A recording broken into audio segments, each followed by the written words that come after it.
WWE Clash at the Castle 2024 results. This had not only a shocking finish, it also had another shocking outcome. And in this video, I'm going to tell you what that is. And no, it is not CM Punk. Although we will get to that man who, thankfully, did not start a freaking riot. Another fantastic PLE by WWE. Another fantastic booking by Triple H. All the matches absolutely crushed. I really like this show. So let's get into it because they started off hot, so we might as well. So we had the Undisputed WWE Champion, Cody Rhodes, defending in an I Quit match against AJ Styles. This was a banger. Of course, it was a slow start, right? That's what happens. They even brawled to the backstage area, which I appreciated. Throughout the night, as expected, Glasgow, Scotland, they absolutely brought it. A fantastic crowd, as expected. And probably not as good as France, but still a heck of a show. So we had blood from Cody Rhodes. He bladed. We had some trash talk from Mama Rhodes. That was interesting. And it came down to, there was a spot where AJ had handcuffed him and had him handcuffed behind his back, but Cody was able to put it under his legs and get the key and undo it. So the finish was Cody hitting him with chair shots several times while AJ was handcuffed for the ropes. He teased that, this may be it, but he told Cody, screw you, Cody. And so finally, Cody went and got steel steps.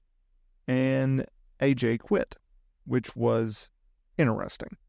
And then after the match, things got more interesting because Cody looked over to Mama Rhodes, who was, like I said, trash talking AJ throughout the whole friggin' match, and then hit AJ with the steel steps. And I don't know if AJ bladed. I don't know what, but he got busted open. I just can't see how they would have bladed for that, but hey, maybe they did. I don't know. Then our next match was actually kind of a mess, but it had to be because it was the Women's Tag Team Champions, Bianca Belair, Jade Cargill, defending against Shayna Baszler, Zoe Stark, Alba Fire, and Isla Dawn, and it was a triple threat match. And what they decided to do was essentially it was going to be a triple threat match the entire time because you had each member from each group in the ring at the exact same time. And then towards the end, it just turned into chaos, and it was really sloppy. So that was what that was. In the end, though, it was Belair and Jade. They hit a double team DDT to Shayna. Isla Dawn got rid of the champions, then hit a suplex to Jade, and then covered Shayna for the win. So we actually have new women's tag team champions, and Isla Dawn, Alba Fire. That was very cool for them to do that.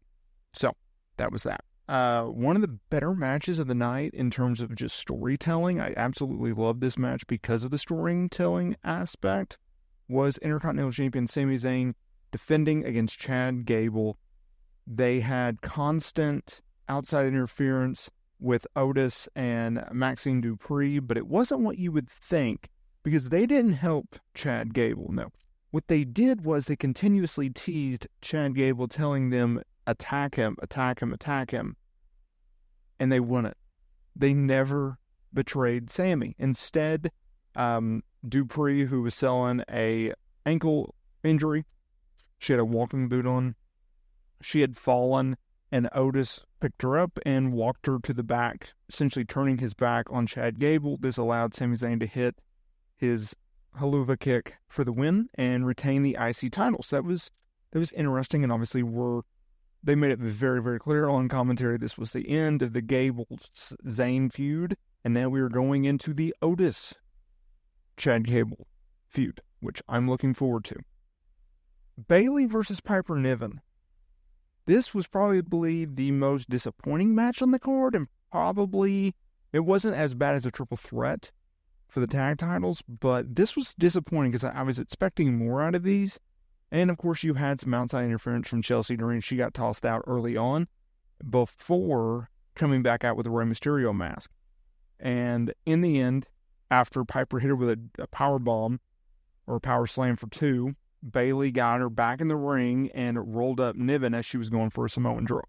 So they protected Niven, and they definitely kept the door open for a potential rematch between Niven and Bayley. So we'll see if, they go in that direction or not. Main event time.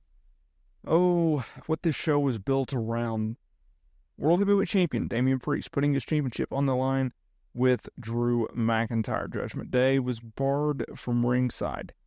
Slow match. They had an absolutely terrifying spot in this because Priest went for an outside dive, and I don't know what happened, but his left ankle, could have been right, either way, his ankle got caught up in the top rope, and it literally stopped him in midair, and he went crashing down on his head on the apron, and then, your concern went to the ankle. It was the weirdest thing because usually it's the concern about the ankle, but my initial reaction was, oh my God, did he break his neck? Right? Apron's the hardest part of the ring, and you're landing on it with your freaking head. That may be a little bit of a concern, right? But that was fine, although he was limping throughout the match. That could have been a shoot, or that could have been just selling. I'm hoping it's just selling, and if that's so, he did a heck of a job. They went throughout. Drew hit a Claymore to him through the barricade, and then this is when things got interesting.